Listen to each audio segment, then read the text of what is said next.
Two dead in Auckland shooting hours before city hosts Women's World Cup. Police confirm 2 deaths in an incident in the New Zealand city hosting the football tournament. The motive and identity of the shooter are unknown. 12. Massive blasts at Russian depot in Crimea force thousands to flee.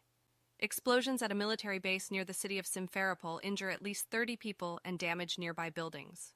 Russia blames Ukraine for sabotaging the facility. 12.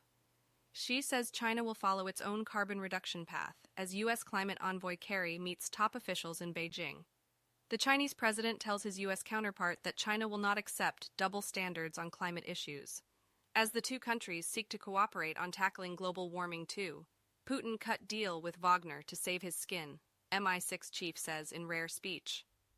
The head of Britain's Foreign Intelligence Service accuses the Russian leader of striking a bargain with the private military company after a failed coup attempt in Belarus too. U.S. soldier who crossed into North Korea has history of assault and detention.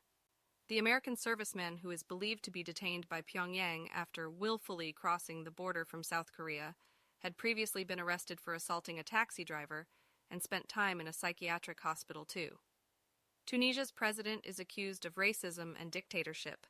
He's now getting €1 billion from Europe. The EU pledges financial support to the North African country amid a political crisis that has seen President Kais Saied suspend parliament and sack key officials. 1. Rare Trojan world may share the same orbit as another planet.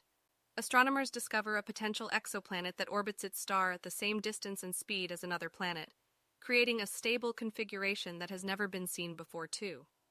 Iran's morality police resume headscarf patrols, state media says. The Islamic Republic's law enforcement forces announced they will crack down on women who do not comply with the mandatory dress code, after a hiatus due to the COVID-19 pandemic, too. UN uncovers 87 bodies in Darfur mass grave horror. The UN Human Rights Office says it has found evidence of atrocities committed by Sudanese government forces and allied militias in the western region, where violence has flared up since January 3.